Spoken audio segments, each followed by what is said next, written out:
Assalamualaikum warahmatullahi wabarakatuh. Alhamdulillah sudah pertemuan ke-13, sebentar lagi UAS. Semoga kalian dalam lindungan Allah dan selalu sehat, amin. Pertemuan 13 ini saya akan bahas tentang scope manajemen dan Microsoft Project. Sebetulnya Microsoft Project ini sudah pernah saya ajarkan ya. Mohon maaf suara saya agak kecil karena lagi flu dan suaranya agak salah. Yaitu lingkup manajemen dan Microsoft Project.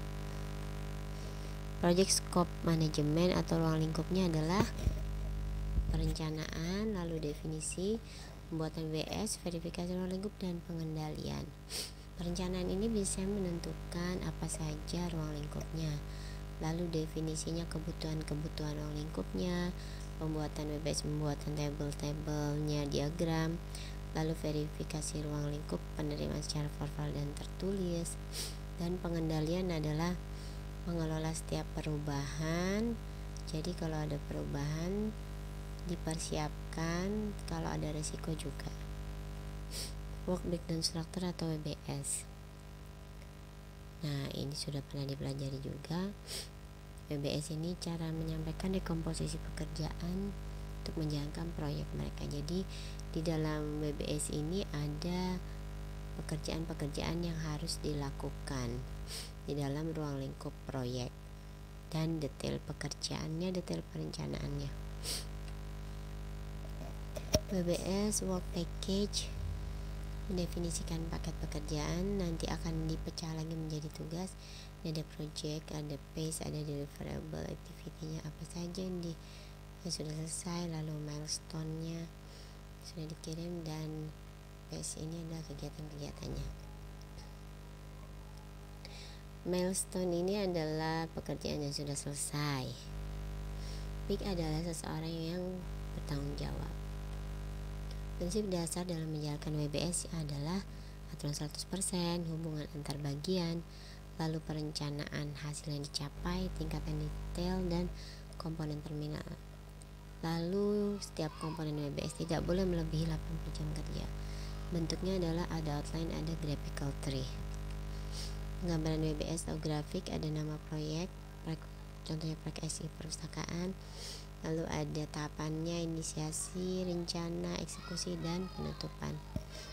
Nah, di dalam perencanaan dan eksekusi itu ada rencana, analisis, perencanaan, dan implementasi, itu disebut SDLC atau biasanya satu jenisnya itu waterfall. Deliverable ini adalah jika sudah selesai maka akan diinstal, lalu pembuatan, penginstalan semua, pengujian, dan training.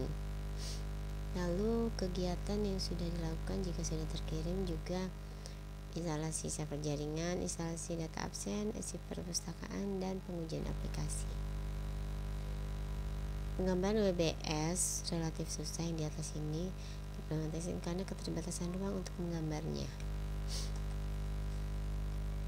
Nah, ini dia penggambaran WBS seperti ini.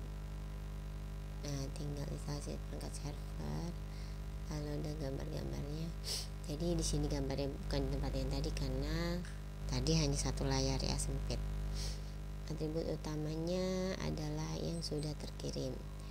Lalu deliverable ini juga definisi sebagai produk, hasil, atau kemampuan yang unik.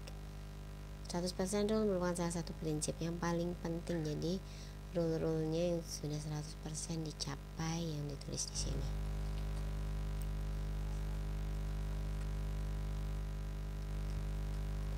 Manfaat WBS untuk mendefinisikan, penentuan budget, melacak kinerja, identifikasi resiko, dan integrasi ke dalam struktur organisasi.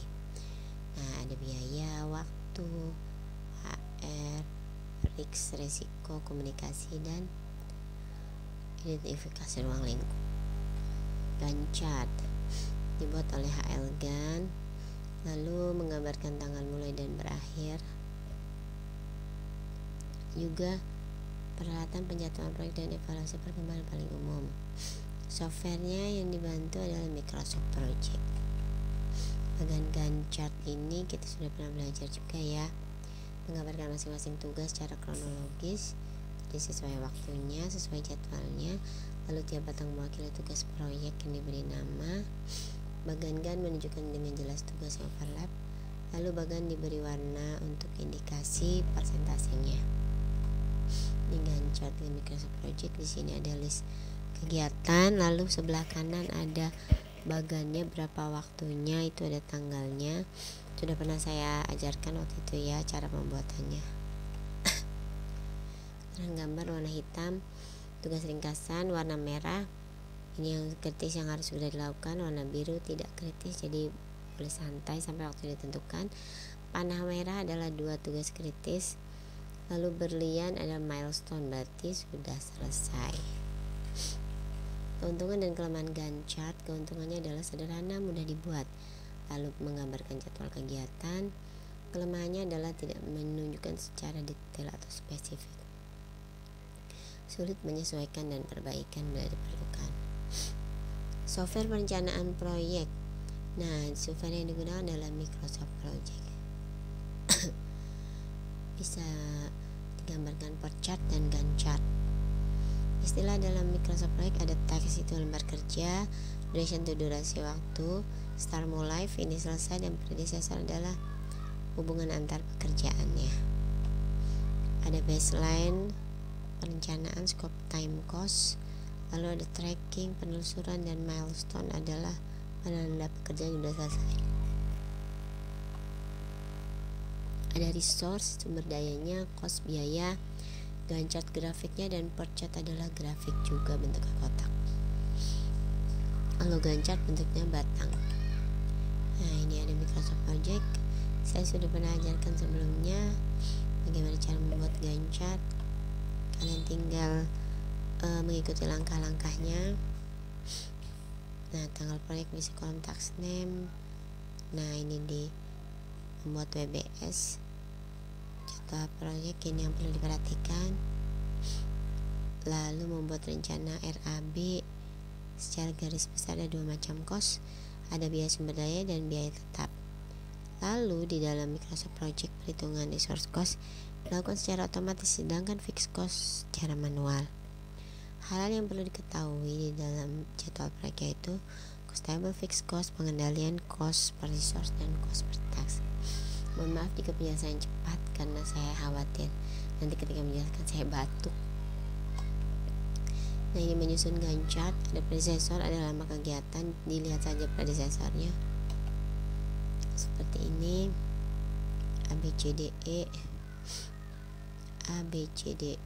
Nah, ini kalau sudah di tik nama kegiatan ABCDE, lama kegiatan, tanggal mulai, lalu angka predecessornya, hasilnya akan terlihat pada sisi kanan. Nah, kalian tinggal lihat di sini saja ya, tinggal dimasukkan ke dalam Microsoft Project. Ini yang merah, ini yang sudah kritis.